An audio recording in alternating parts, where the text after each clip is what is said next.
आप लोग answer complete नहीं कर पा रहे हैं, क्या वजह है इसकी? आप लोग आंसर कंप्लीट नहीं कर पाते हैं, सारा आंसर नहीं लिख पाते हैं, ठीक है? कुछ अच्छे आंसर्स मिलते हैं तो फिर कॉपी कंप्लीट नहीं रहता है ना? आप लोग थोड़ा अपना स्पीड बढ़ाइए, ठीक है? और एक ही प्रश्न में बहुत ज़्यादा लिख देने से अच्छा है कि संतुलित लिखें।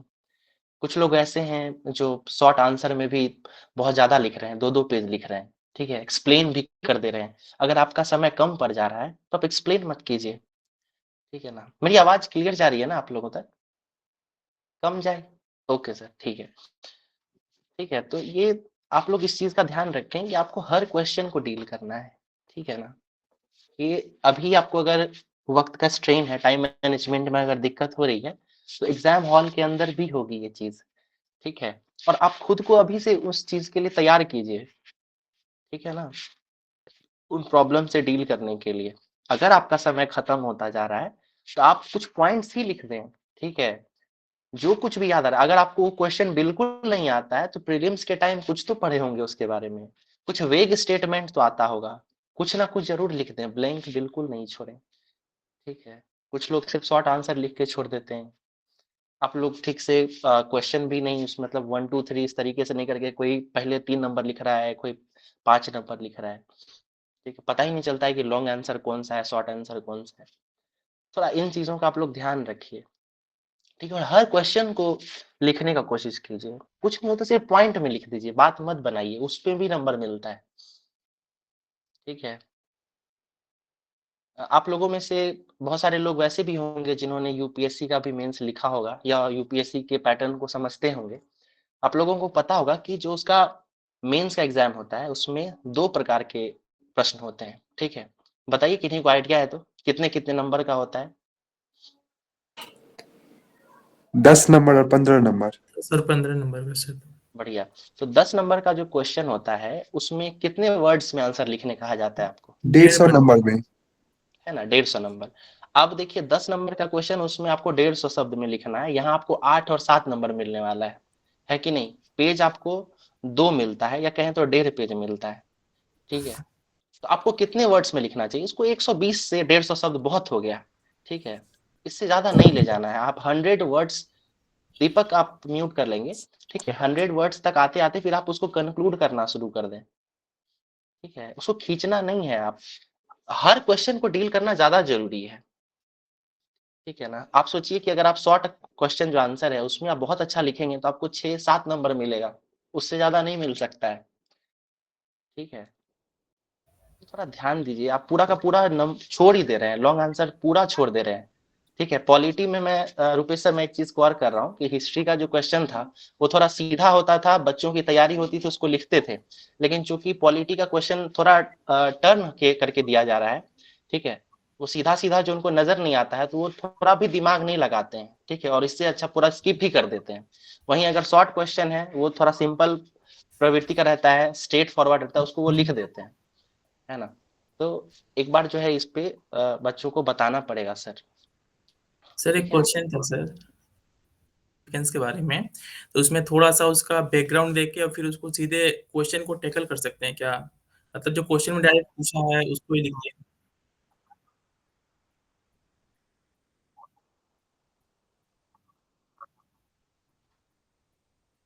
मीन्स जो क्वेश्चन में एड्रेस। जी, जी जहाँ तक मैं समझ पा रहा हूँ, है ना? आप बिल्कुल स्ट्रेट डायरेक्ट भी लिख सकते हैं, कोई दिक्कत नहीं है, ठीक है? आप समझिए इस बात को कि आपका जो क्वेश्चन पेपर है उसमें टोटल कितने क्वेश्चंस आपको लिखने हैं? 15 शॉर्ट क्वेश्चन लिखना होगा, ठीक जी है? और इसके अलावा 6 या 5 लॉन्ग क्वेश्चंस लिखने हैं, ठीक है? कुछ क्वेश्चन ऐसा होगा जिसमें आप अपना बेस्ट देंगे, ठीक है? जिसमें आप अच्छे से साहित्यिक लिटरेरी उसमें आप अंदाज देंगे अपना, है ना? कुछ आपको बढ़िया कोटेशंस याद होंगे वो लिखेंगे, अच्छी-अच्छी चीजें लिखेंगे, सारे डायमेंशंस टच करेंगे। लेकिन कुछ क्वेश्चंस ऐसे होंगे जिसमें आपका दिमाग इधर-उधर नहीं जाएगा, ठीक है? तो उसमें आप डायरेक्ट लिख सकते हैं, कोई दिक्कत नहीं है, ठीक है? आप क्वेश्चन के डिमांड को समझिए और उसको लिखना शुरू कर दीजिए, कोई समस्या नहीं है इसमें, ठीक है? जी सर, आइए क्योंकि अब हम लोग ये यूपीएससी जी टॉपर थे, उन्होंने बताया था कि सीधे जो क्वेश्चन में पूछ रखा है उन्होंने आंसर में उसी चीज को सीधे मतलब थोड़ा सा हिस्टोरिकल लिख के हाँ, टैकल किया था, बिल्कुल, तो अच्छा नंबर ठीक उनका कह भी रहे आया हैं। था। देखिए यूपीएससी में एक चीज़ ये भी समझिए कि उसका पैटर्न थोड़ा अलग है बीपीएससी से, ठीक है ना? वो आपको 10 नंबर और 15 नंबर का है, नंबर ऑफ क्वेश्चंस ज़्यादा है, यहाँ दूसरा पैटर्न है, ठीक है? तो यहाँ आपको थोड़ा डिटेल में लिखना होता है, समझाना होता है, बैकग्राउंड देना होता है, ठीक है ना? जी सर, लॉन्ग क्वेश्चन में ओनली। होगा, ठीक है ना? लेकिन आप इसको समझिए कि इसमें एक टर्म और है, और वो टर्म क्या है? लोकतंत्र के मूल सिद्धांत। अब आप समझिए कि आप अपने आंसर में लोकतंत्र के मूल सिद्धांत को अगर आप उसका चर्चा नहीं करेंगे, ठीक है ना? या संसदीय लोकतंत्र के मूल सिद्धांतों के बारे में अगर नहीं बताते हैं, तो फिर आपका आंसर पूरा नहीं हो पाएगा, ठीक है? इसको समझिए कि ये थोड़ा आपको जिक्र करना ही पड़ेगा इस पोर्शन के बारे में, ठीक है? अब संसदीय लोकतंत्र के मूल सिद्धांत क्या-क्या हो सकते हैं?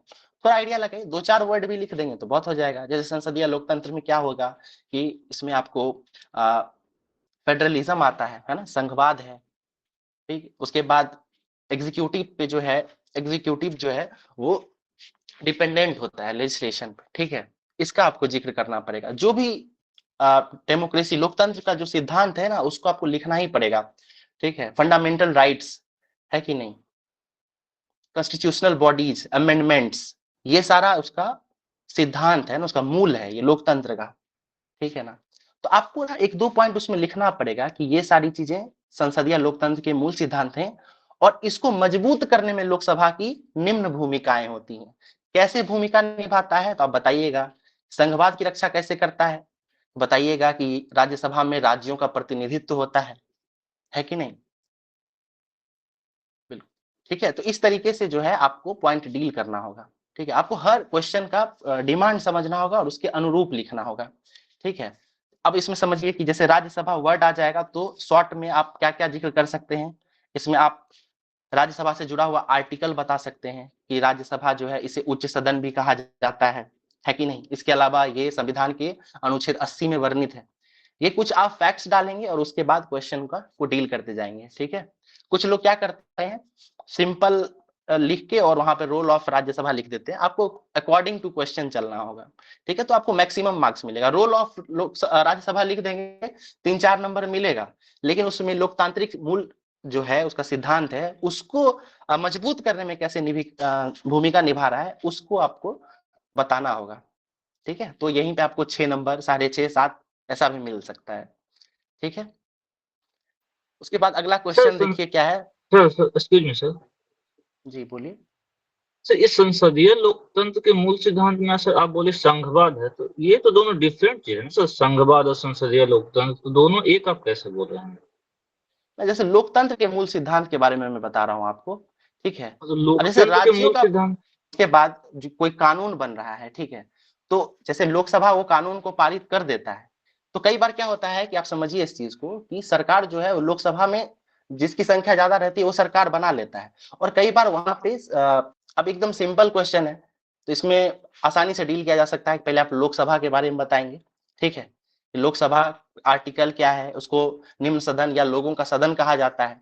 अब इसको लोगों का सदन क्यों कहा जाता है, इसको भूमिका में आप एक लाइन में लिखेंगे कि लोकसभा जो है ये उसकी प्रवृत्ति, उसका गठन या उसके कार्य प्रणाली को दर्शाता है, ठीक है? इसका नाम जो है लोगों का सदन, ये उसकी कार्य प्रणाली को, उसके गठन को और उसकी प्रकृति को समझाता है। जैसे लोगों का सदन कहे जाने के पीछे कुछ कारण है, ठीक है? अब निम्न कारण क्या-क्या है आप पॉइंट में दे सकते हैं कि यहाँ पे जो प्रतिनिधि आते हैं वो लोगों के द्वारा डायरेक्टली इलेक्टेड होते हैं, है कि नहीं? इसके अलावा जो भी पॉइंट है वो सब लोग ठीक ही लिखे हैं, उसी को 4-5 पॉइंट आप लिख देंगे, इससे आपका आंसर कंप्लीट हो जाएगा। मैं इसके बाद आपको एक आंसर भी दिखा दूंगा कैसे उसको लिखा जा सकता है, ठीक है?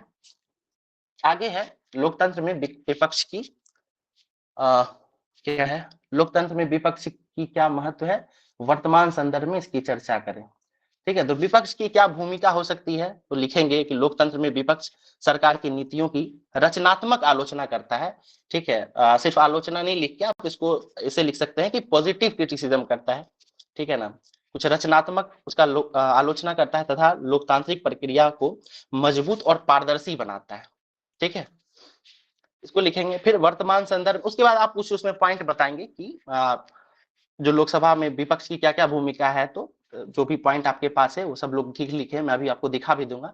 और समझिए कि इसमें वर्तमान संदर्भ में भी लिखना है, तो वर्तमान संदर्भ से जोड़ते हुए आप इसमें कुछ पॉइंट्स बताएंगे। कुछ लोग क्या कर रहे हैं, कुछ लोग ये लिख रहे हैं कि भारत में विपक्ष जो था हाल के 10 साल तक नहीं था, ये वर्तमान 18वीं लोकसभा में जो है विपक्ष आया है। तो विपक्ष लोकसभा में अभी वर्तमान में आया है, ठीक है। विपक्ष तो था ही, क्या राज्यसभा में विपक्ष नहीं था क्या? ठीक है, तो इसमें कहीं तो लिखा हुआ तो क्वेश्चन में नहीं है कि लोकसभा में, तो आप सिंपल इसको ऐसा पॉइंट आउट नहीं करके और सिर्फ उसके करंट में कुछ संदर्भ देते हुए लिख सकते हैं कि जैसे नोटबंदी और किसान आंदोलन। अच्छा, ऐसा ऐसा ही एग्जाम्पल दीजिएगा जिसको सरकार ने भी मान रखा है, ठीक है। जैसे आप इसमें उस विपक्ष की भूमिका में जो है आप एक योजना आया था, सैनिक वाला था, क्या नाम था उसका, अग्निपथ योजना, ठीक है। अब अग्निपथ योजना पे जो जी अग्निपथ योजना का एक, हाँ, उसका आप नहीं दे सकते हैं, ठीक है, एग्जाम्पल, क्योंकि कुछ ऐसा एग्जाम्पल आपको मिल जाएगा आसानी से जो सही में चारों तरफ जिसका जिक्र है। जैसे आप दे सकते हैं, जैसे एक नोटबंदी है, आप इसका एग्जाम्पल दे सकते हैं। सर विपक्ष ने इसको उठाया भी बहुत था और सरकार ने जो जो बताया था एम नोटबंदी का, वो जो है उसका पूरा नहीं हो पाया है। तो आप दे सकते हैं कि विपक्ष ने नोटबंदी का जो है बात उठाया था, ठीक है। फिर किसान आंदोलन से संबंधित जो भी कानून की वापसी हुई है उसके बारे में कह सकते हैं, क्योंकि सरकार ने भी तो वापस उसे ले लिया है, ठीक है ना। तो आपको आपके एग्जाम्पल्स भी ऐसे ही देने हैं। इसके अलावा मणिपुर हिंसा है ना, उसका आप एग्जाम्पल दे सकते हैं कि विपक्ष के द्वारा ये भी बार बार उठाया जा रहा है, ठीक है। उसके बाद वक्फ बोर्ड का आप चर्चा कर सकते हैं कि हाल ही में जो विपक्ष के द्वारा इसमें कुछ प्रश्न चिन्ह लगाए गए, इसकी वजह से इसको पार्लियामेंट्री कमेटी में ज्वाइंट जेपीसी में भेजा गया, ठीक है। तो इस तरीके से विपक्ष की वर्तमान भूमिका भी आप बता सकते हैं, ठीक है। अगला है, हाँ, संसदीय विशेषाधिकार संसद के सदस्यों को उन्मुक्ति प्रदान करते हैं, व्यक्तिगत और सामूहिक विशेषाधिकारों पर चर्चा कीजिए, ठीक है। तो ये डायरेक्ट क्वेश्चन था, ठीक है, इसके बारे में चर्चा कर लेते हैं। पर देखिए, तो संसदीय विशेषाधिकार से क्या मतलब है ना, संविधान में इसको क्यों डाला गया है, इसके बारे में चर्चा करते हुए, और इसमें सिर्फ 2 प्रकार के विशेषाधिकार पे चर्चा करने के लिए कहा गया है। पहला व्यक्तिगत और सामूहिक। अब इससे जुड़ा हुआ जो भी प्रावधान है ना, उसका बस आप चर्चा करते हैं, क्योंकि मात्र 7 नंबर का क्वेश्चन है, ठीक है।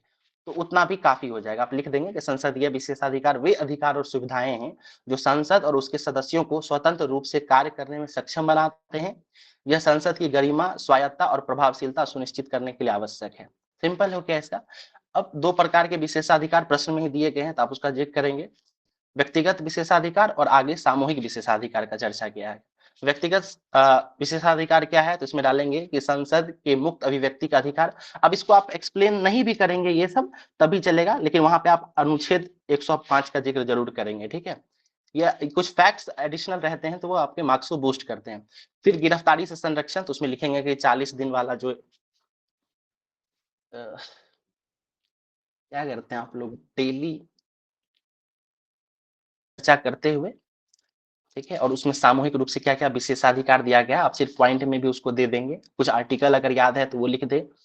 इसे करते हुए आप एक लास्ट में निष्कर्ष दे देंगे, जिससे संसदीय विशेषाधिकार लोकतंत्र को प्रभावी और स्वतंत्र रूप से कार्य करने में सहायता करते हैं। हालांकि इनका दुरुपयोग नहीं होना चाहिए, क्योंकि इससे लोकतांत्रिक जवाबदेही और पारदर्शिता प्रभावित हो सकती है। कई बार ऐसा देखा गया है कि संसदीय जो विशेषाधिकार है, लोग उसका अनुचित फायदा भी उठाते हैं, ठीक है। अब देखिए अगला क्वेश्चन क्या है। अगला है, भारतीय लोकतांत्रिक व्यवस्था में संसदीय कार्यपालिका के महत्व पर चर्चा करें, ठीक है। अब कार्यपालिका के महत्व की चर्चा करना है। कार्यपालिका से संदर्भ में आपको जो भी बातें पता है, ठीक है। सबसे पहले तो ये बताइएगा कि संसदीय भारतीय लोकतंत्र में संसदीय कार्यपालिका क्या है, ठीक है। तो सिंपल कह सकते हैं कि भारतीय लोकतंत्र संसदीय प्रणाली पर आधारित है। यहाँ कार्यपालिका संसद के प्रति उत्तरदायी होती है। अब केंद्रीय कार्यपालिका में कौन-कौन आते हैं, तो आप इसका नाम दे सकते हैं, या ये दे सकते हैं कि केंद्रीय कार्यपालिका जो है वो संविधान के भाग 5 के अंतर्गत अनुच्छेद 52 से 78 तक इसका विस्तार से वर्णन किया गया है। इसमें राष्ट्रपति, प्रधानमंत्री, मंत्रिपरिषद, ठीक है, ये सारी चीजें आप डाल सकते हैं। अब सीधे आपको आ जाना है कार्यपालिका के महत्व पर प्रकाश डालें। अब क्या उसका महत्व है, उस पे सीधे आ जाना है। क्या डालेंगे उसमें? संसदीय कार्यपालिका का महत्व निम्नलिखित बिंदुओं में देखा जा सकता है। पहला क्या होगा? विधायी प्रक्रिया में योगदान, यानी मंत्रिपरिषद विधेयकों को संसद में प्रस्तुत करती है और कानून निर्माण की प्रक्रिया में महत्वपूर्ण भूमिका निभाती है। नीति निर्माण और उसके क्रियान्वयन में सरकार की मुख्य भूमिका होती है। फिर संसद के प्रति उत्तरदायित्व, ये बताइएगा कि प्रधानमंत्री और मंत्रिपरिषद लोकसभा के प्रति उत्तरदायी होते हैं। संसद के प्रश्नकाल, स्थगन प्रस्ताव, अविश्वास प्रस्ताव आदि के माध्यम से कार्यपालिका की जवाबदेही सुनिश्चित की जाती है। फिर नीतिगत क्रियान्वयन में बताइएगा उसकी भूमिका। तो सरकार द्वारा बनाई गई योजनाओं और कार्यक्रमों को कार्यपालिका जमीनी स्तर पर लागू कराती है। प्रशासनिक मशीनरी, जिसको नौकरशाह कहते हैं, सरकार की नीतियों के निष्पादन करने में सहायक होती है। फिर संवैधानिक संतुलन और सुशासन, इसमें लिखिएगा कि संसदीय कार्यपालिका विधायिका और न्यायपालिका के साथ संतुल्य बनाए रखती है। उसके बाद लोकतांत्रिक सिद्धांतों, नागरिक अधिकारों और संविधान की रक्षा में इसकी महत्वपूर्ण भूमिका होती है। ठीक है, तो कार्यपालिका का जो जो भी फंक्शन है ना, आप उसको लिख देंगे, वो इसका आंसर हो जाएगा। ठीक है, शुरू में आप कुछ आर्टिकल्स दे सकते हैं, संविधान का जो भाग 5 है उसका चर्चा कर सकते हैं, इससे ये पूरा हो जाएगा। चलिए अब इसमें देखते हैं। पहले तो बहुत सारे लोग जो है ये सर लॉन्ग आंसर, जी बताइए। सर जो 5th क्वेश्चन अभी आप डिस्कस किए वो था थ्रो जी। Light on the importance of parliamentary tenure in Indian democracy.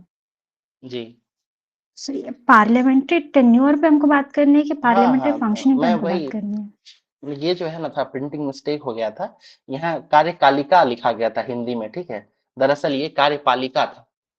ठीक है ना, तो इस वजह से पार्लियामेंट्री एग्जीक्यूटिव होना चाहिए था। तो कुछ लोग अगर इस तरीके, मतलब गलती हो गया है, प्रिंटिंग मिस्टेक था। ठीक है ना, ओके। चलिए लॉन्ग आंसर में हम लोग बात करते हैं। तो लॉन्ग आंसर क्वेश्चन जो है बहुत लोग स्किप कर देते हैं। ठीक है, तो लिखा करें आप लोग, छोड़िए मत इसको। ठीक है, आप समझिए कि थोड़ा घुमाया गया है क्वेश्चन को, बट इसको पहले एकदम सिंपल कर देना है। ठीक है, ये समझिए कि क्या क्या है इसमें। संसदीय लोकतंत्र, ठीक है, एक प्रकार से प्रधानमंत्री शासन प्रणाली है। ठीक है, हमको पहला दूसरा पार्ट मिला जो बहुदलीय शासन की विशेषता को प्रभावित करता है। यानी कहीं ना कहीं हमको बहुदलीय शासन के बारे में कुछ बात करनी होगी कि भारत में मल्टी पार्टी सिस्टम है, वो कहीं ना कहीं भारतीय इंडियन डेमोक्रेसी को प्रभावित कर रहा होगा या भारतीय शासन तंत्र को प्रभावित कर रहा है। ठीक है, उसका हम लोग कहीं ना कहीं चर्चा करेंगे। ठीक है, यानी उसका विशेषता बताना है। ठीक है, तो इसका हम लोग निगेटिव वे में और पॉजिटिव वे में जो भी आपको डायमेंशंस नजर आते हैं उसमें इसको चर्चा करेंगे और उदाहरण के साथ कथन को स्पष्ट करें, है ना। अब कुछ उदाहरण देंगे कि बहुत ज्यादा पार्टीज हो जाने के कारण जो है क्या समस्याएं हो जाती हैं। ठीक है, उसका कुछ उदाहरण दे सकते हैं, या समस्या नहीं भी बताएंगे तो सिंपल ये बता सकते हैं कि भारत में मल्टी पार्टी सिस्टम रहा है, तो आजादी से लेकर अभी तक आपको कहाँ कहाँ इसका संदर्भ मिलता है। ठीक है, जैसे आप 90s का इरा देखेंगे तो वहां पे कई बार जो है बहुदलीय शासन मिलता है ना, बहुत सारे दल मिल के बनाते हैं। या अभी 2014 से 2014 से पहले देखेंगे तो उसमें भी यूपी और एनडीए का गठबंधन था, या वर्तमान में भी देखिए। ठीक है, अभी भी कितना अच्छा उदाहरण है कि अभी भी जो है बहुदलीय सरकार है। ठीक है, तो इसको ही जो है हम लोगों को डील करना है अपने आंसर में। सबसे पहले क्या करना है, संसदीय लोकतंत्र क्या है, ठीक है, इसका चर्चा करिएगा। फिर सेकंड पे प्रधानमंत्री शासन प्रणाली से क्या तात्पर्य है। ठीक है, क्योंकि हमको इसका भी चर्चा करना है, प्रधानमंत्री शासन प्रणाली के बारे में। ठीक है, इसमें क्या कहिएगा, थोड़ा अंतर बता सकते हैं यूएसए के साथ। ठीक है, वहां पे प्रेसिडेंशियल सिस्टम है, यहाँ पे इंडियन सिस्टम है, सॉरी प्रधानमंत्री पार्लियामेंट्री सिस्टम है। तो इसमें थोड़ा सा क्या क्या होता है, एक दो उसका पॉइंट दे सकते हैं। आपको 350 वर्ड में देना है। ठीक है, 2-3 पॉइंट भी समझा देंगे तो वो काफी हो जाएगा। फिर आगे क्या है, बहुदलीय शासन प्रणाली से क्या तात्पर्य है। ठीक है, यानी वो कैसे काम करता है, क्या होता है बहुदलीय शासन प्रणाली में। उसके बाद प्रधानमंत्री शासन प्रणाली का बहुदलीय शासन पर क्या प्रभाव होता है। ठीक है, और फिर लास्ट में उदाहरण देंगे। उदाहरण की बात किए थे, कुछ चर्चा करेंगे इस पे। ठीक है, इस पे एक बार हम लोग देखते हैं आंसर इसका। जैसे देखिए, संसदीय लोकतंत्र एक ऐसी शासन प्रणाली है जिसमें कार्यपालिका विधायिका के प्रति उत्तरदायी होती है। भारत, ब्रिटेन, कनाडा जैसे देशों में यह प्रणाली अपनाई गई है। इस प्रणाली में प्रधानमंत्री सरकार का वास्तविक प्रमुख होता है, जिससे इसे प्रधानमंत्री शासन प्रणाली भी कहा जाता है। ठीक है, इससे अलग भी हो सकता है, ठीक है, इसमें कोई समस्या नहीं है। ठीक है, उसके बाद देखिए, मैं इसको एक मॉडल आंसर, एक पैटर्न के रूप में लाया हूं। आप एग्जैक्ट यही आंसर नहीं हो जाएगा, बट ये एक पैटर्न हो सकता है। ठीक है, कुछ लोग इससे अलग भी लिखे, मैंने कुछ आंसर चेक किया था जो इससे भी बढ़िया भी लिखा गया था। ठीक है, आप लोग अपना कॉपी देखिएगा, उसमें पता चलेगा। अब देखिए, इसमें आपको कुछ एग्जाम मतलब कुछ बताना होगा कुछ पॉइंट्स में। ठीक है, प्रधानमंत्री जो शासन प्रणाली है, जो प्रेसिडेंट से थोड़ा अलग होता है, तो इसमें क्या-क्या होता है इसके बारे में बताएगा। जैसे प्रधानमंत्री वास्तविक कार्यपालिका प्रमुख होता है और मंत्रिपरिषद उसके नेतृत्व में कार्य करती है। दूसरा दीजिएगा, विधायिका का नियंत्रण, यानी प्रधानमंत्री बहुमत प्राप्त दल या गठबंधन का नेता होता है और संसद में विश्वास मत के आधार पर सत्ता बनाए रखता है। तीसरा क्या होगा, सरकार की नीतियां प्रधानमंत्री की सोच और नेतृत्व पर निर्भर करती है। फिर मंत्रियों की नियुक्ति और बर्खास्तगी का अधिकार प्रधानमंत्री के पास होता है। ये कुछ, ठीक है। उसके बाद स्क्रीन नहीं दिख रहा है सर। नहीं दिख रहा है क्या स्क्रीन आप लोगों को? दिख रहा है सर। दिख रहा है। दिख रहा है, ठीक है। जिनको नहीं दिख रहा है ना, वो एक बार एग्जिट करके फिर से आएंगे तो दिखने लगेगा। ठीक है, इस तरीके का होता है कई बार समस्या। चलिए, अब हम लोग बहुदलीय शासन प्रणाली और उसके प्रभाव पर चर्चा करेंगे। इस क्वेश्चन में ये भी इसका डिमांड है। अब देखिए, बहुदलीय प्रणाली में एक से अधिक राजनीतिक दल चुनाव लड़ते हैं, जिससे स्पष्ट बहुमत ना मिलने की स्थिति में गठबंधन सरकार का निर्माण होता है। भारत जैसे लोकतंत्र में यह आम बात है, क्योंकि ऐसा 1947 के बाद जो है देखा जाता रहा है ऐसा। ठीक है, अब इससे क्या-क्या प्रभाव पड़ता है। ठीक है, कई बार जब गठबंधन सरकार बन जाती है, आप देखिए पॉलिटी में जो है नेक्स्ट वीक या उसके बाद आपको अलग से जो गठबंधन की राजनीति है इस पे प्रश्न मिलेगा आपको, है ना। और ऐसा बीपीएससी में कई बार पूछा भी गया है, गठबंधन की राजनीति, या फिर आपको मिलेगा कि क्षेत्रीय राजनीतिक दल का प्रभाव से क्या लोकतंत्र पे असर पड़ रहा है, या जाति व्यवस्था या जाति आधारित लोकतांत्रिक दलों से जो है क्या असर पड़ रहा है भारतीय लोकतंत्र पे। तो आपको उसमें से ही कुछ 1-2 पॉइंट देना होगा कि जो गठबंधन की सरकार बनती है उससे क्या होता है कि गठबंधन सरकार में विभिन्न दलों के अलग-अलग विचार होते हैं, जिससे नीतियां प्रभावित होती है। अब ये प्रभाव पॉजिटिव और नेगेटिव दोनों हो सकता है, ठीक है, उसको बाद में देखेंगे। लेकिन यहाँ हमको सिंपल डील करना है कि इससे नीति प्रभावित तो होता है, ठीक है, गठबंधन की सरकार से। फिर प्रधानमंत्री की स्थिति कमजोर भी हो जाती है कई बार। ठीक है, क्यों होता है? क्योंकि बहुत सारे पॉलिटिकल पार्टीज हैं, उनका अपना-अपना निहितार्थ होता है, उनका अपना स्वार्थ होता है, तो उसको कई बार पूरा करने में जो है प्रधानमंत्री की स्थिति कमजोर होती है। ठीक है, जैसे कुछ एग्जांपल्स दे सकते हैं आप। जैसे आप गौर कीजिएगा, एक एग्जांपल मुझको याद आ रहा है 2007 के आसपास का। ठीक है, तो उसमें आप लोग न्यूक्लियर डील के बारे में सुने होंगे। तो उसमें जो है जब अलायंस था तो उसमें समाजवादी पार्टी जो है वो यूपीए का साथ उस सॉरी लेफ्ट की पार्टी जो है, लेफ्ट की पार्टी, ठीक है, उसमें साथ नहीं देती है, बल्कि सरकार में थी वो। ठीक है, बिल्कुल सुशांत है ना, लेफ्ट की पार्टी मैं मिस कर रहा था। तो ठीक है, ये सब एग्जाम्पल है। उससे वैसी स्थिति में क्या होता है, प्रधानमंत्री की स्थिति कमजोर हो जाती है। इसके अलावा आप याद कीजिए कि जब अटल बिहारी वाजपेयी प्रधानमंत्री थे तो उसमें सिर्फ एक वोट के कारण, है ना, उनकी सत्ता चली गई थी। तो प्रधानमंत्री की स्थिति या सरकार की स्थिति कहीं ना कहीं कमजोर हो जाती है, उनको बार्गेन करना पड़ता है। फिर निरंतर समझौता की आवश्यकता होती है, क्योंकि नीतियों को पारित करने के लिए प्रधानमंत्री को गठबंधन सहयोगियों से लगातार संवाद में रहना पड़ता है। ठीक है, चलिए अब उदाहरण, क्योंकि इस क्वेश्चन का है कि ये भी था कि आपको एग्जाम्पल्स भी देना था, तो अब भारत का एग्जाम्पल दे सकते हैं 1996 से 2000 मतलब 1998 के बीच एच.डी. देवगौड़ा, आई.के. गुजराल, इनके समय में ऐसा हुआ, अटल बिहारी वाजपेयी के समय में हुआ है, मनमोहन सिंह के समय में हुआ है। और सबसे अच्छा उदाहरण आप वर्तमान दे सकते हैं 2024 के बाद, अभी भी तो गठबंधन की सरकार है ना, इसमें दे सकते हैं। फिर आप एक एग्जाम्पल जो है, अगर आप लोग थोड़ा अगर वैश्विक परिदृश्य को फॉलो कर रहे होंगे, आप लोगों को फिलिस्तीन के बारे में पता होगा, क्योंकि अभी इजराइल फिलिस्तीन में वॉर चल रहा है, तो इसलिए ये अलग मुद्दे से चर्चा बना हुआ है। लेकिन किन्हीं को अगर आइडिया हो, अभी से 2 साल पहले या 1.5 साल पहले इजराइल में बार-बार प्रधानमंत्री के लिए चुनाव हो रहा था, है ना। नफ्ताली बेनेट का नाम सुने हैं क्या आप लोग? पहले नफ्ताली बेनेट थे, है कि नहीं?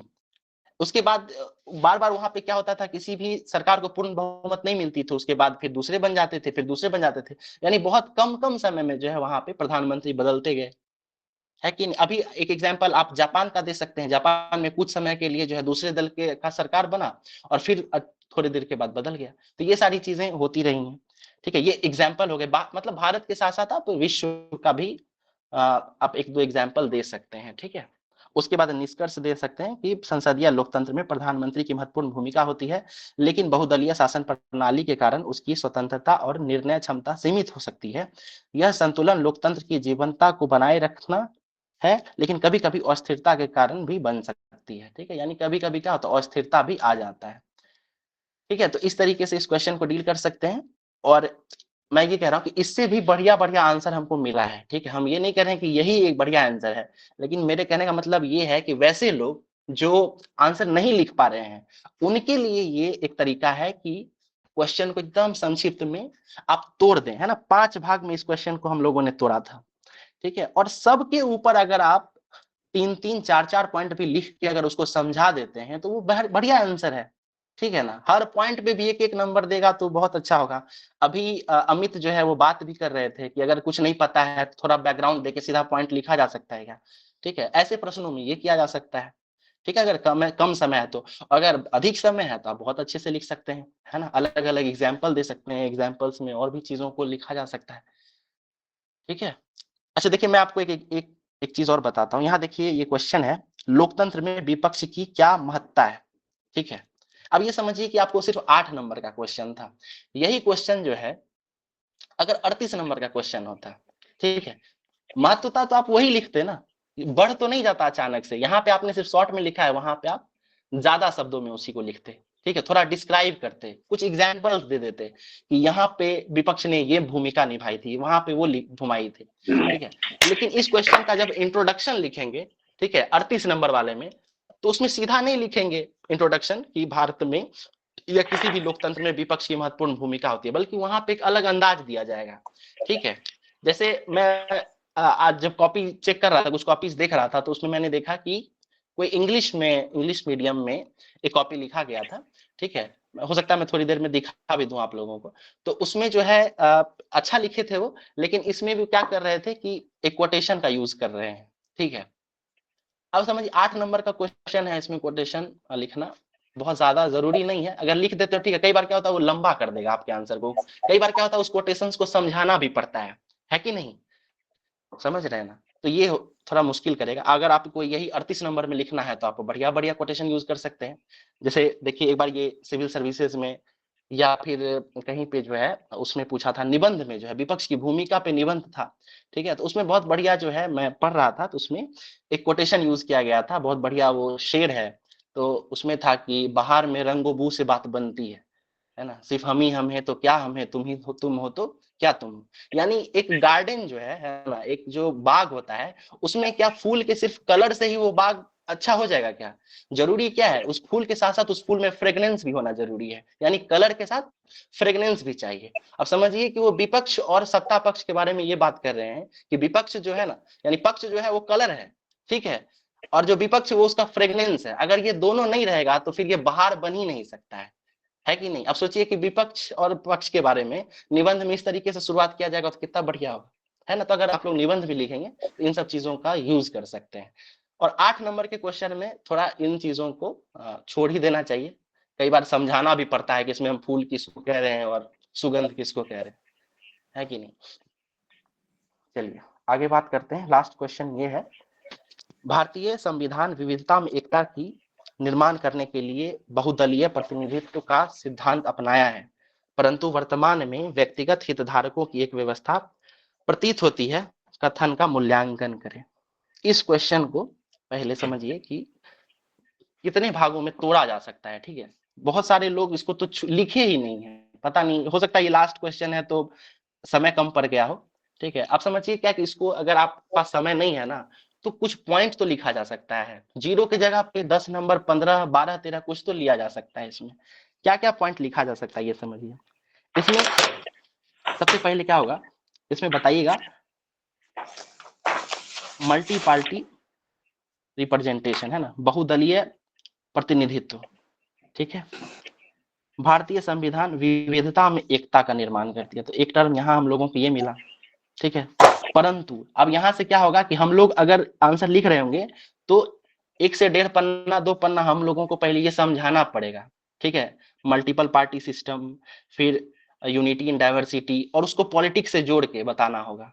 और फिर परंतु यानी इसके बाद जब बदलेंगे तो हमको क्या करना है, उसमें व्यक्तिगत हितधारक यानी इंडिविजुअलिज्म के बारे में बात करना होगा, ठीक है। सिर्फ इंडिविजुअलिज्म ही नहीं, इसके अलावा इस व्यवस्था मतलब इंडिविजुअलिज्म के कारण व्यवस्था में क्या-क्या परिवर्तन हो रहा है, ठीक है। यानी क्या हो रहा है कि विचारधारा कहीं न कहीं गौण हो गई है और इसके जगह पे हीरोइज्म आ गया है, ठीक है। चेहरे की राजनीति हो गई है, ठीक है। तो और ये ऐसा नहीं कि कहीं एक ही जगह है, आपको ये दिखाना पड़ेगा, हर जगह ऐसा दिख रहा है, हर पार्टी में कहीं न कहीं ऐसा नज़र आ रहा है, ठीक है। और ये समग्र रूप से क्या कर रहा है, हमारे डेमोक्रेसी को कमज़ोर कर रहा है। यहाँ पे देख रहे हैं लिखा हुआ है इवैल्यूएट करना है, इसका मूल्यांकन करना है, ठीक है। बताना है कि इससे क्या प्रभाव पड़ रहा है, ठीक है। यानी क्या-क्या बात करनी है, सबसे पहले आप इसका इंट्रोडक्शन देंगे और इंट्रोडक्शन में क्या-क्या चर्चा करेंगे कि पहला बताएँगे कि भारतीय संविधान ने विविधता में एकता को बनाए रखने के लिए, ठीक है, समझिए कि विविधता में एकता को बनाए रखने के लिए सर 1 मिनट, किसी का माइक ऑन है, बहुत डिस्टर्ब हो हाँ, रहा है हाँ, हाँ, सर। मैम,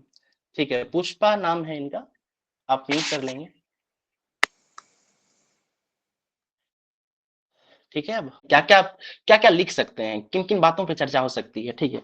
सबसे पहले ये हो सकता है कि भारतीय संविधान ने विविधता में एकता को बनाए रखने के लिए बहुदलीय प्रतिनिधित्व के सिद्धांत को अपनाया, ठीक है। हम लोगों को यहाँ विविधता में एकता ये शब्द प्रश्न में भी दिया गया है, तो अगर हम अपनी भूमिका में इस तरीके से शुरुआत करेंगे तो क्या होगा कि एक अच्छा इंप्रेशन बनेगा, ठीक है। विविधता में एकता का मतलब क्या है कि भारत बहुत डाइवर्स है, ठीक है। इसीलिए हमारे जो पॉलिसी मेकर्स थे, जो संविधान निर्माता थे, उन्होंने ऐसा सोचा कि इतनी जो विविधता है, इसमें अगर मल्टी पार्टी सिस्टम रहेगा तो हर पार्टी कहीं न कहीं कुछ न कुछ क्षेत्र का प्रतिनिधित्व करेगा, किसी आइडियोलॉजी का प्रतिनिधित्व करेगा, किसी कल्चर का प्रतिनिधित्व करेगा। इससे विविधता को जो है प्रोत्साहन मिलेगी, ठीक है। पहला ये हो जाएगा। फिर क्या करेंगे, यह व्यवस्था विभिन्न विचारधाराओं, ठीक है, यह व्यवस्था विभिन्न विचारधाराओं और क्षेत्र के लोगों की प्रतिनिधित्व देने के लिए बनाई गई थी, ठीक है। इस तरीके से आप इसका शुरुआत कर सकते हैं। अब अगला भाग क्या होगा, बहुदलीय प्रतिनिधित्व का उद्देश्य, क्योंकि ये तो अभी आपने इंट्रोडक्शन में बता दिया है कि बहुदलीय व्यवस्था बनाई गई थी। क्यों बनाई गई थी? विविधता में एकता स्थापित करने के लिए। अब और क्या पॉइंट्स थे बहुदलीय व्यवस्था बनाने के लिए, और क्या हो सकता है, क्या उसका उद्देश्य है, ठीक है, वो बताइएगा। जैसे लोकतंत्र को मजबूत करना हो गया, ठीक है। फिर अभी हम लोगों ने प्रतिनिधित्व की बात की थी, फिर विभिन्न सामाजिक, आर्थिक और क्षेत्रों का लोकतंत्र में जो है स्थान हो, उसके लिए इसकी बात की गई थी। उसके बाद विभिन्न स्टेक होल्डर्स हों, ठीक है, सरकार में, इसके लिए जो है बहुदलीय प्रतिनिधित्व जो है बनाया गया था। इसके अलावा सत्ता में संतुलन बनाए रखने के लिए, ताकि कोई एक दल या कोई एक नेता जो है वर्चस्वशाली ना हो जाए, ठीक है। इसलिए भी कई बार मल्टी पार्टी सिस्टम, मतलब इसलिए संविधान निर्माताओं ने ये सिस्टम अपनाया था, ठीक है। बिल्कुल, कई पॉइंट्स यहाँ बताए भी जा रहे हैं, चेक एंड बैलेंस के लिए, प्रिजर्वेंस ऑफ कल्चर एंड आइडेंटिटी के लिए, बिल्कुल, है ना? तो ये सारे पॉइंट्स आप डालेंगे, ठीक है। मैंने पहले भी कहा है कि ये मैं आपको एक पैटर्न बता रहा हूँ कि इसके आस-पास आंसर लिखा जा सकता है, बाकी आप इससे बेहतर ही लिखने का प्रयास करें, कुछ एग्ज़ाम्पल्स अपने तरफ से जोड़ें, ठीक है। ये याद रखिए कि जहाँ कहीं भी आंसर में आपको स्टेटमेंट देते हैं और आपको प्रीलिम्स से जुड़ा हुआ कोई भी फैक्ट याद आ जाता है, जैसे आपको उसका आर्टिकल याद है, जैसे आज हम लोग एक एग्जीक्यूटिव वाला क्वेश्चन डील कर रहे थे, ठीक है। उसमें एग्जीक्यूटिव में सिंपल प्रधानमंत्री, राष्ट्रपति ये सब लिख देते तो काम चल जाता। लेकिन वहीं पर कहीं न कहीं जो है, अगर आप भाग 5 यानी पार्ट 5, इसके अलावा आर्टिकल 52 के बाद इसमें ऐड कर देते हैं, तो वो सब क्या होगा, आपको बोनस कर देगा, कुछ ना कुछ नंबर दे देगा 52 से 78। तो इस तरीके से आपको जहाँ कहीं भी याद आता है संविधान से जुड़ा हुआ प्रावधान, उसके एग्जाम्पल में सिंपल इस तरीके से एंगल लगा के आप वो दे सकते हैं। इंग्लिश मीडियम में मैं ये चीज़ें ज़्यादा देखता हूँ, काफ़ी लोग ऐसा करते हैं, क्योंकि उसमें क्या होता है कि उनको पूरा स्टेटमेंट नहीं लिखना होता है, वो पट से एक लाइन दे के यहीं पे एग्जाम्पल में डाल देते हैं।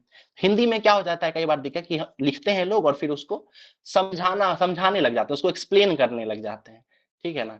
तो अगर आप एक्सप्लेन नहीं भी करना चाहते हो तो आप उसको सिंपल एग्जाम्पल डाल के ऐसा घेर के आप डाल सकते हैं, ठीक है। तो ये कहीं ना कहीं आपको फायदा ही देगा, ठीक है। चलिए आगे हम लोग बात कर रहे थे। अब हम लोगों को ये बताना है कि वर्तमान में क्या हो गया, परंतु के बाद वर्तमान में क्या हो गया है कि व्यक्तिगत हित के कारण जो है ना कुछ समस्याएं आ गई हैं, ठीक है। अब वो समस्याएं क्या है, कैसे है, उसके बारे में बताना है, यानी वर्तमान स्थिति का चर्चा करना है। ठीक है। वर्तमान स्थिति में क्या करेंगे, दलगत राजनीति के स्थान पर व्यक्तिगत हितधारकों का प्रभाव बढ़ रहा है। ठीक है, जैसे आप लोग गौर कीजिए, आप ऊपर से नीचे तक चले जाइए, आपको आइडियोलॉजी छोड़ के आपको जो है सिर्फ हीरोइज्म नजर आएगा। ठीक है ना, तो उसका आप लोग इसमें चर्चा कर सकते हैं। फिर राजनीतिक दलों में जो है आंतरिक लोकतंत्र की भी कमी देखी जा रही है। वहां पे भी क्या हो रहा है, मतलब भारत में ओवरऑल पार्टी सिस्टम में तो नजर आ ही रहा है हीरोइज्म, उसके आंतरिक डेमोक्रेसी भी खत्म हो चुकी है। कल कार्तिकेयन सर जो हम लोग बात कर रहे थे, तो उसमें सर ये बता रहे थे, उनको एक न्यूज आर्टिकल मिला था, ठीक है, उसमें इस चीज की चर्चा थी। तो आप इसका भी इसमें उदाहरण दे सकते हैं कि डेमोक्रेसी जो है ना, वो सिर्फ आपको बाहर बाहर ही देखने के लिए सिर्फ देश के स्तर पर ही जरूरी नहीं है। डेमोक्रेसी स्थापित करना है, पॉलिटिकल डेमोक्रेसी, तो आपको पॉलिटिकल पार्टीज में भी ये दिखना चाहिए। ठीक है, उसके बाद क्या होगा, क्षेत्रीय और जातिगत राजनीति का वर्चस्व बढ़ रहा है। ठीक है, उसके बाद व्यक्तिगत हितधारकों के प्रमुख चुनौतियां क्या हैं, कुछ कुछ प्रॉब्लम्स भी बताएंगे, जैसे परिवारवाद और वंशवाद की राजनीति। ठीक है, क्योंकि ये सब बढ़ता हुआ प्रतीत हो रहा है। फिर धनबल और बाहुबल का बढ़ता हुआ प्रभाव, इसके कारण क्योंकि पैसा है, धन है, पावर है, इससे भी हीरोइज्म बढ़ता जा रहा है। ठीक है, एक पॉइंट ये दे सकते हैं। फिर दल बदल, हॉर्स ट्रेडिंग, खरीद फरोख्त, ये सब चीजें हो रही हैं। ठीक है, तो इसके कारण भी कहीं ना कहीं क्या हो रहा है कि हमारे यहाँ जो आइडियलिज्म की पॉलिटिक्स होनी चाहिए थी, वो कहीं ना कहीं घटती जा रही है, और ये सब व्यक्तिगत हित के लिए नजर आ रहा है। कई बार आपको ये भी देखने के लिए मिलेगा कि कोई पॉलिटिकल पार्टी किसी व्यक्ति को अपने दल से निकाल देता है, या खुद ही वो अलग होके एक नई पार्टी ही बना लेते हैं। ठीक है, यानी उनकी पता नहीं चलता है कि अचानक से एक दिन में सारा आइडियोलॉजी कैसे खत्म हो जाता है। एक दिन पहले वो किसी दूसरे पार्टी का जो है प्रचार करते हुए नजर आते हैं, ठीक है, टीवी पे डिबेट में दूसरे पार्टी की तरफ से रहते हैं, और अगले ही दिन पूरा आइडियोलॉजी चेंज हो जाता है, तो है ना। तो इन सब चीजों को आप संक्षिप्त में चर्चा करते हुए ऐड कर सकते हैं, और फिर अंत में आप इसको निष्कर्ष दे सकते हैं। तो इसके लिए एक मॉडल आंसर इस तरीके का हो सकता है, उस पर एक बार चर्चा कर लेते हैं, है ना। यहां से देखिए, भारतीय संविधान ने लोकतांत्रिक व्यवस्था को सशक्त बनाने और विविधता में एकता स्थापित करने के लिए बहुदलीय प्रणाली को अपनाया है। इसका उद्देश्य विभिन्न विचारधाराओं को प्रतिनिधित्व देना और जनहित को प्राथमिकता देना था। लेकिन वर्तमान समय में यह प्रणाली व्यक्तिवादी स्वार्थ और दलगत राजनीति से प्रभावित प्रतीत होती है। अब अगला पॉइंट जो था, अभी हम लोगों ने एक्सप्लेन किया था, उसमें बहुदलीय प्रणाली और विविधता में एकता का निर्माण कैसे होता है। ठीक है, वो उसका थोड़ा एक दो पॉइंट बताएंगे कि भारतीय संविधान निर्माताओं ने यह सुनिश्चित किया कि विभिन्न सामाजिक, सांस्कृतिक और क्षेत्रीय समूह को राजनीतिक प्रतिनिधित्व मिल सके। इसलिए क्या किया गया, इसलिए संसदीय लोकतंत्र, जनता द्वारा निर्वाचित प्रतिनिधियों के माध्यम से शासन, ठीक है, यानी संसदीय व्यवस्था लाया गया। फिर सेकंड पॉइंट क्या दे सकते हैं कि विभिन्न समुदाय, धर्म और क्षेत्रों की भागीदारी को प्रोत्साहित करने के लिए संविधान में बहुलतावाद डाला गया। ठीक है, संघीय संरचना यानी राज्यों को स्वायत्ता देकर लोकतंत्र को जमीनी स्तर तक मजबूत किया गया। फिर वर्तमान परिप्रेक्ष्य में व्यक्तिवादी हितधारकों का प्रभाव है, जैसे परंतु के बाद कैसे आप बदलेंगे अपने आंसर को। हालांकि बहुदलीय प्रणाली का उद्देश्य जनहित को प्राथमिकता देना था, लेकिन समय के साथ साथ कई चुनौतियां उभर के आई हैं। क्या चुनौती हो सकता है, दलगत राजनीति और व्यक्तिवाद, यानी राजनीतिक दलों का प्राथमिक उद्देश्य सत्ता प्राप्त करना हो गया है, जिससे जनहित की अपेक्षा स्वार्थ हावी हो गया है। दल बदल कानून के बावजूद कई नेता व्यक्तिगत लाभ पाने के लिए पाला बदल लेते हैं। जातीय और धार्मिक ध्रुवीकरण, इसमें क्या हो सकता है, तो कई राजनीतिक दल जाति और धर्म आधारित राजनीति का सहारा लेते हैं, जिससे सामाजिक विभाजन गहराता है। क्षेत्रीय पार्टियां क्षेत्रीय अस्मिता को प्राथमिकता देकर राष्ट्रीय एकता को प्रभावित करती हैं। फिर गठबंधन सरकारों की चुनौती, कुछ चुनौतियां भी हैं, जैसे बहुदलीय व्यवस्था में गठबंधन सरकारें अस्थिर हो जाती हैं, जिससे नीति निर्माण प्रभावित होता है। अल्पमत सरकारें या मिली-जुली सरकारें अक्सर भ्रष्टाचार और दबाव की राजनीति का शिकार हो जाती हैं। अभी हम लोगों ने इस पे बात भी किया था। फिर धनबल और बाहुबल का प्रयोग, यानी चुनावों में पूंजीपतियों और बहुबलियों का प्रभाव बढ़ता जा रहा है, बाहुबली वगैरह जो होते हैं, जिससे लोकतांत्रिक मूल्यों का क्षरण हो रहा है। समाधान और सुधार, इसके लिए क्योंकि मूल्यांकन करना था, तो आपको इसमें कुछ पॉइंट्स बताने होंगे, जैसे आंतरिक लोकतंत्र को बढ़ावा देना होगा, यानी राजनीतिक दलों के में लोकतांत्रिक प्रक्रियाओं को मजबूत किया जाना चाहिए। चुनावी सुधार, यानी राज्य द्वारा चुनावी वित्त पोषण, चुनावी बॉन्ड की पारदर्शिता, धन बल पर नियंत्रण की नीति, ये सबको अप्लाई करना होगा। फिर सुदृढ़ लोकतांत्रिक संस्थाएं, यानी संवैधानिक निकाय जैसे इलेक्शन कमीशन है, सीजीए है, सुप्रीम कोर्ट को स्वतंत्र और निष्पक्ष बनाए रखना, ये भी इसके लिए कहीं ना कहीं हेल्प कर सकता है। फिर नीतिगत सुधार, जन कल्याणकारी राजनीति को बढ़ावा देने के लिए जवाबदेही और पारदर्शिता सुनिश्चित करना होगा।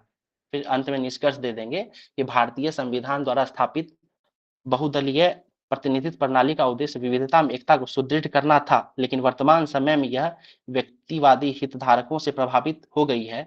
इसे सुधारने के लिए चुनावी और राजनीतिक सुधारों को लागू करना आवश्यक है, ताकि लोकतंत्र अपनी मूल भावना को बनाए रख सके। तो इस तरीके से जो है ये क्वेश्चन भी डील हो सकता है। आप समझिए इस क्वेश्चन में कि हम लोगों ने किन-किन बातों पे बात किया है, ठीक है? बिल्कुल, सुशांत कह रहे हैं, कुछ पॉइंट्स बता रहे हैं, ठीक है? बहुत सारा मैसेज में पॉइंट आया, आप लोग उसको भी एक बार रिव्यू कर लेंगे। अगर आप लोग संक्षिप्त में कहीं लिख रहे होंगे तो इन सब पॉइंट्स को भी ऐड कर सकते हैं, ठीक है? और सिंपल है कि आप जो भी पॉइंट है ये आपको मिल भी जाएगा, ये पीडीएफ दे दिया जाएगा आपको। इसको आप मुख्य बिंदु में रखते हुए इसमें आप एडिशनल पॉइंट सोच सकते हैं, ऐड करते जाइएगा तो एक बेहतर आंसर बन जाएगा, ठीक है? इस तरीके से क्वेश्चन का जो है ना उसका नीड समझना है, उसको ब्रेक करना है, जितने पार्ट्स में तोड़ सकते हैं और हर पार्ट के बारे में 3, 4, 5 पॉइंट जो भी लिख सकते हैं उससे आंसर बन जाएगा, ठीक है? अंकुर कुछ कहना चाह रहे हैं क्या? यस सर, वो एक क्वेश्चन था मेरा। जी बताइए। लॉन्ग टाइप का जो फर्स्ट क्वेश्चन आप डिस्कस किए थे उसमें एग्जांपल में किसी भी राजनीतिक पार्टी का नाम लिखना सही रहेगा क्या? जैसे आपने बताया 2007 का जो न्यूक्लियर डील हुआ था उसमें बीजेपी की सरकार ने समर्थन किया था, तो डायरेक्ट वहां पे विपक्ष लिखना सही होगा या बीजेपी की गवर्नमेंट को लिखना सही होगा? सिंपल, आप नाम नहीं भी देंगे तो आपका तो बात स्टेटमेंट प्रूफ हो ही जाएगा ना। नहीं हो सकता है क्या बिना नाम दिए हुए? हो सकता है ना। जैसे मैं आपको एक Yes, sir. उदाहरण देता हूँ। अभी मैं एक कॉपी चेक कर रहा था, शायद पिछला कॉपी था, उसमें राजनीतिक दल से जुड़ा हुआ कोई सवाल था, ठीक है? तो मैं एग्जैक्ट ध्यान नहीं दे पा रहा हूँ। हाँ, सॉरी, कर्पूरी ठाकुर से जुड़ा हुआ सवाल था, ठीक है? सॉरी, मैं ये ध्यान नहीं कर पाया। उसमें उन्होंने एक पॉइंट ये डाला था, आप लोगों को याद होगा कि हम लोगों ने जब टेस्ट 4 लिखा था, ठीक है? तो उसमें क्वेश्चन था कि कर्पूरी ठाकुर का क्या योगदान रहा था, याद आ रहा है आप लोगों को?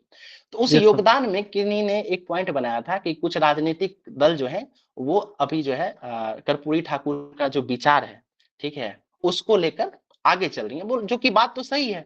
अब आप इतना भी लिख के छोड़ देते तो चलता। अब देखिए उन्होंने बलंडर क्या कर दिया, उसमें जो है वो एक राजनीतिक दल का नाम दे दिए, ठीक? अब सिर्फ एक ही नाम दिए वो। लेकिन आप बताइए कि बिहार में जितने भी राजनीतिक दल हैं, ठीक है, आप सोचिए कि आप ये चीज अगर आप एग्जाम में कर देते हैं और कॉपी चेक करने वाला जो है आपके खेमे का नहीं होता है, ठीक है, तो आप कैसे लेगा उस स्टेटमेंट को? ठीक है, वो कहीं ना कहीं आपको निगेटिव पोर्ट्रे करेगा। आप यहाँ पे अगर पॉलिटिकल पार्टी का नाम नहीं डालेंगे तब भी चल जाएगा, और अगर पॉलिटिकल पार्टी का नाम डालना है तो आज तो हर पार्टी ही जो है वो सामाजिक न्याय की बात कर रही है, ठीक है? आप किसको छोड़ेंगे? ठीक है, तो आपको अगर नाम डालना है तो आप 4-5 पार्टी का नाम डाल दीजिए, है ना? या लिख दीजिए, 2-3 पार्टी का नाम देते हो लिख दिया अन्य पार्टियां भी, ठीक है? जैसे पहले हो सके तो नाम डालने से बचिए, ठीक है? और अगर नाम डालना भी है तो उसको चतुराई से खुद सोचते हुए, है ना, कि क्या ये बैलेंस्ड लग रहा है कि नहीं। ओके, और सर आपने और एक बताया था कि जी। इजराइल का एग्जांपल देना है जहाँ 3 ईयर का टेन्योर होता है, 1.5 बट सर वहाँ तो संसदीय लोकतंत्र नहीं है ना सर, वहाँ तो प्रेसिडेंशियल फॉर्म ऑफ गवर्नमेंट है ना, तो उसका एग्जांपल देना उचित रहेगा? हम लोग तो ये बात कर रहे थे ना कि गठबंधन की राजनीति का क्या नकारात्मक प्रभाव है। हम लोग ये बात ही नहीं कर रहे थे। हम लोग तो ये बात कर रहे थे कि मल्टी पार्टी सिस्टम है, अब चाहे प्रेसिडेंट का चुनाव हो कि प्रधानमंत्री का हो, है ना? यहाँ पर राज्य में किसी राज्य का ही उदाहरण ले लीजिए तो क्या दिक्कत आ रहा है? तो सर मतलब नेपाल, इजराइल सबका एग्जांपल पुट कर सकते हैं। Thank you sir. नेपाल तो इतना अच्छा उदाहरण है, बार बार बदलते रहता है वहां पे, है कि नहीं? थैंक यू ठीक सर। है, हाँ, ओके ओके, ठीक है। आप लोग देखिए जितने भी लोग क्वेश्चन लिखते हैं ना, आप लोग छोड़ा मत कीजिए। इतिहास में आप लोग बहुत अच्छा लिख रहे थे, छोड़ते नहीं थे, है ना? मजा आता था लास्ट तक। पॉलिटी में पता नहीं क्या हो गया है, ठीक है? मैक्सिमम लोग जो है वो छोड़ते रहे, ठीक है? कुछ नहीं समझ में इसमें आता टाइम है। घट जा रहा है सर।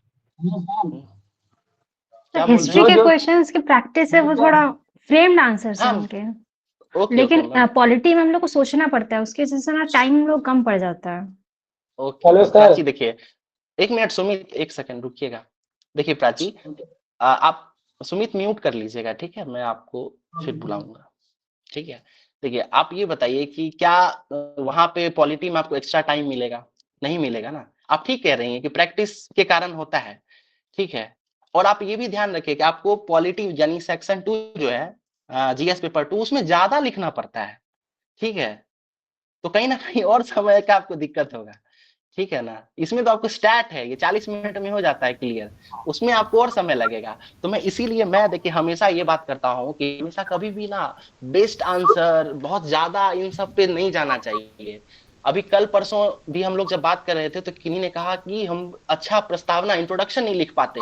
नहीं लिख पाते उसका कारण है कि आप चाहते हैं कि हम बहुत कुछ लिख दें, बहुत अच्छा लिख दें।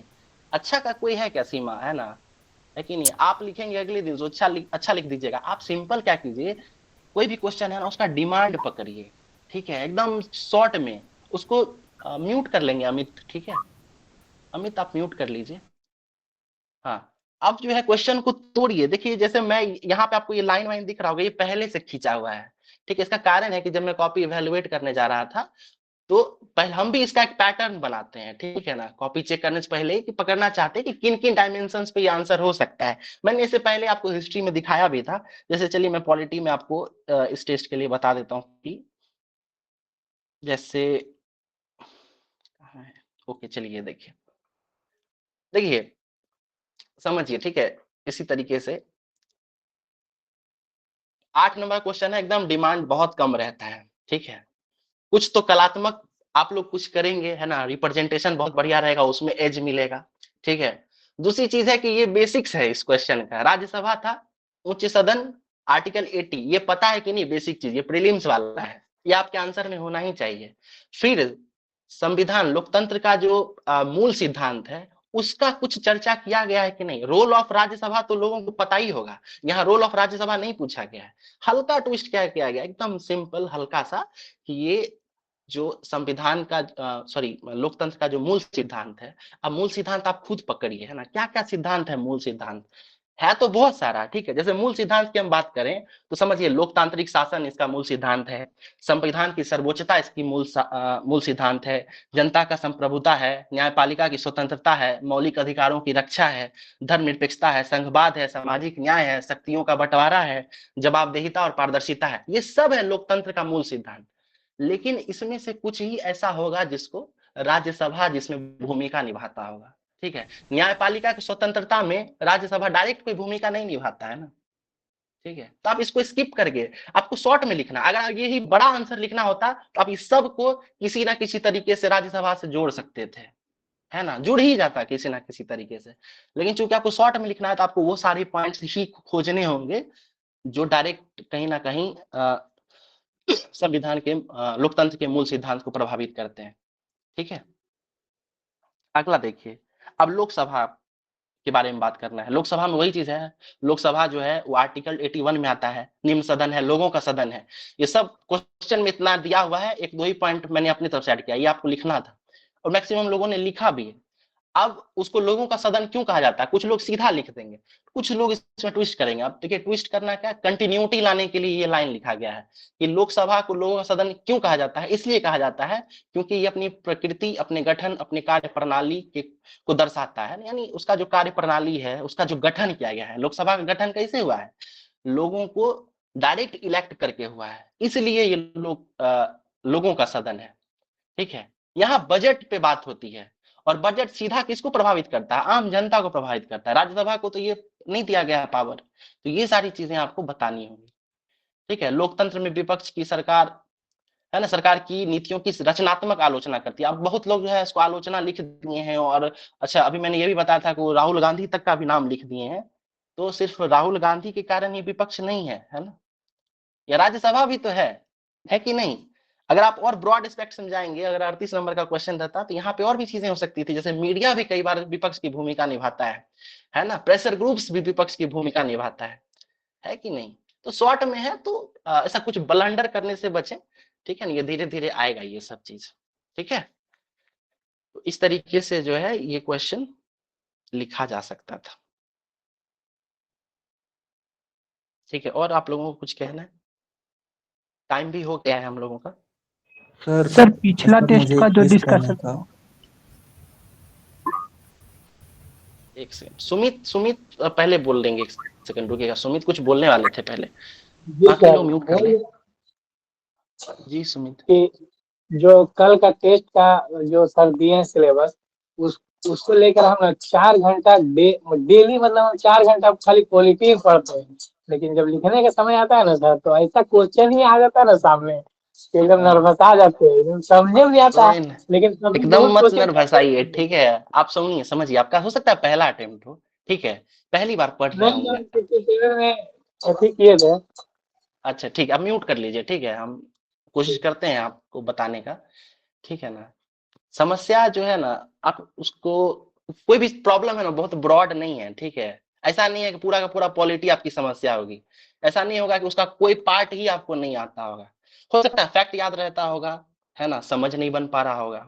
हो सकता है समझ बन गया है ना? लेकिन फैक्ट ही नहीं बना पाते। हो सकता है कि आपको दिमाग में थॉट ही नहीं बनता होगा। हो सकता है थॉट बन जाता होगा, कागज पे लिख नहीं पाते होंगे। हो सकता है लिखने के क्रम में पहले कुछ और लिखना है, बाद में कुछ और लिखना है, लिखने का क्रम उल्टा कर देते होंगे। तो आप अपनी समस्याओं को पहले चिन्हित कीजिए कि ये 5-6 समस्या जो हम अभी बताएं, उसमें से आपका प्रॉब्लम कौन-सा है, ठीक है? आपका प्रॉब्लम लास्ट वाला है कि पहला वाला ही आपका समस्या है? अगर पहला वाला है, तो यहाँ बहुत काम करने की ज़रूरत है अभी, ठीक है? बीच में कहीं है, तो आप अपने आप को संगठित कीजिए, शॉर्ट नोट्स बनाइए। अगर आप लास्ट में कहीं हैं, तो फिर आपको प्रैक्टिस की ज़रूरत है, ठीक है? सिर्फ मेरे साथ मेरे सिर्फ पॉलिटी में ही सर ये सब प्रॉब्लम होता है, और कोई सब्जेक्ट में नहीं होता है सर। कोई बात नहीं है ना, आप जो है आप ये ध्यान रखिए, जिसको भी किसी सब्जेक्ट पर्टिकुलर सब्जेक्ट में समस्या आती है, वो सबसे पहले ये ध्यान रखिए, पहला नियम, कि बड़े-बड़े स्टेटमेंट्स आप अपने आंसर में यूज़ नहीं करेंगे, ठीक है? एकदम छोटा-छोटा क्रिप्स पॉइंट बनाइए। बड़ा स्टेटमेंट बनाने पे कई बार क्या होता है ना, बहुत सारी चीज़ें साथ में लेनी पड़ती है। एकदम छोटा-छोटा पॉइंट बनाइए, ठीक है? आप अपना शॉर्ट नोट्स जो बनाते हैं, उसमें एकदम छोटा-छोटा पॉइंट बनाइए, उसको बार-बार देखिए, रिपीट कीजिए, बोलिए, दोस्त को सुनाइए, ठीक है? एक आपके दिमाग में खुद ही कहीं न कहीं एक स्ट्रक्चर बनेगा चीज़ों को लेकर, ठीक है? जैसे मैं उदाहरण के लिए बात करता हूँ, अभी सिंपल मैं आपको अचानक कह दूँ मौलिक अधिकार के बारे में बोलिए कुछ, ठीक है? हो सकता है शुरू आप ठीक करेंगे, अंत में जाते-जाते वो जो 6 मौलिक अधिकार दिया गया, उसका क्रम ऊपर-नीचे कर देंगे, है ना? सबसे पहला वाला ही बता देंगे कि वो जुडिशरी वाला आर्टिकल 32 बता देंगे, हो सकता है कि नहीं? तो यहाँ लिखने में क्या है कि आपको क्रम क्रोनोलॉजी सही होना चाहिए। पहला क्या है? राइट टू इक्वालिटी ही बताना है। सेकंड नंबर पे राइट टू फ्रीडम ही बताना है। ये नहीं कि पहले शोषण का अधिकार ही बता दिया, ऐसा नहीं करना है। यही तो लिखने का कला है ना, ठीक है? ओके, तो ठीक है, ओके। 11 भी बच जी। अमित अमित आपको कुछ कहना है? अमित कुछ बोलने वाले थे। जी सर, मुझे ये पूछना, जैसे सर आपने बताया कि जो जीएस2 का पेपर होता है सर, बड़ा होता है, 5-5 शॉर्ट क्वेश्चन होते हैं, 15 और लॉन्ग भी होते हैं। तो मैं जो है कि 12 पन्ने लिख पाता हूँ, मतलब लगभग में। अब कितना स्पीड सर, कभी-कभी पेन रुक जाते हैं रिवीजन के कारण, नहीं 12 हो पन्ना पाता है। मतलब क्या, नहीं समझे हम? किस चीज़ में 12 और पन्ना टेस्ट लिखते में हैं? सर जब मैं लिखता हूँ तो मतलब उससे हाँ, ज़्यादा ठीक नहीं है। लिख पाता। तो मैं, अगर कोई मेरा जो बात नहीं है 12 मटेरियल है 12 पन्ना जो आपको ज़्यादा बहुत है भाई, समझिए। 5 शॉर्ट सर आंसर जो है ना, वो 1-1 पेज का मान के चलिए, ठीक है? बहुत लोग 2-2 पेज लिखते हैं। आप सिंपल, आपको दिक्कत हो रहा है, आप 1-1 पेज लिख पाते हैं क्या? सर मैं ठीक एक ही है? पेज ही लिख पाता हूँ, 1 से 1.5 पेज शॉर्ट में, बस लेकिन हो गया। लॉन्ग 5 क्वेश्चन में मटेरियल थोड़ा-सा ये हो जाता है। तो उसको मैं सर इसके फ्लो चार्ट के थ्रू या डायग्राम के थ्रू मतलब पेजेस को भर सकता हूँ ना? हाँ यार, काहे नहीं भर सकते हैं? सर मतलब 5 एक एक क्वेश्चन में कितने फ्लो चार्ट या डायग्राम्स वगैरह यूज़ कर सकते हैं, ऐसा कुछ रिस्ट्रिक्शन?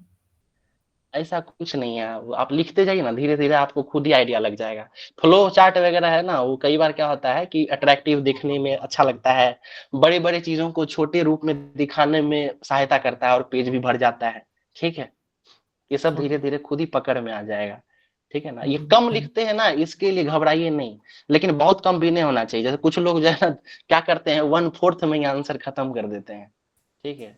1 पेज तो कम से कम लिखिए ना, वहाँ दिया रहता है 2 पेज, इसका मतलब ये नहीं आपको 2 पेज भरना ही है।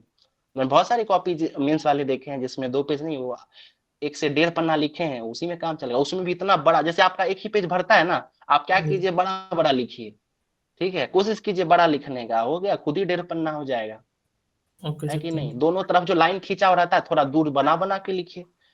एक लाइन में 5 वर्ड लिखते होंगे, कल से 4 ही वर्ड लिखिए, खुद ही बढ़ जाएगा, ठीक है? सर कोई समस्या यूपीएससी ही वाला नहीं है। पेज होता है तो शायद उसमें नीचे मार्किंग नहीं होता है, बीपीएससी में बॉक्स टाइप का होता है, तो मे बी उसमें लिखने पे वो फील हो जाए कुछ तो। हाँ, वो हो ही जाता है, उसमें कोई दिक्कत नहीं। देखिए, हमेशा याद रखिएगा, क्वांटिटी पे नहीं, क्वालिटी पे ध्यान दीजिए, ठीक है? नो क्वांटिटी यस, बढ़ाना आसान है, ठीक यस, है? ठीक है? क्वालिटी पे ज़्यादा ध्यान देना है ना? बड़ा करना है, उसके चक्कर में ऐसा ना हो कि गंदा हो जाए आंसर, कोई फालतू का स्टेटमेंट लिखते चले जाएँ, ठीक है? चलिए, अच्छा, एक बंद करने से पहले जो है,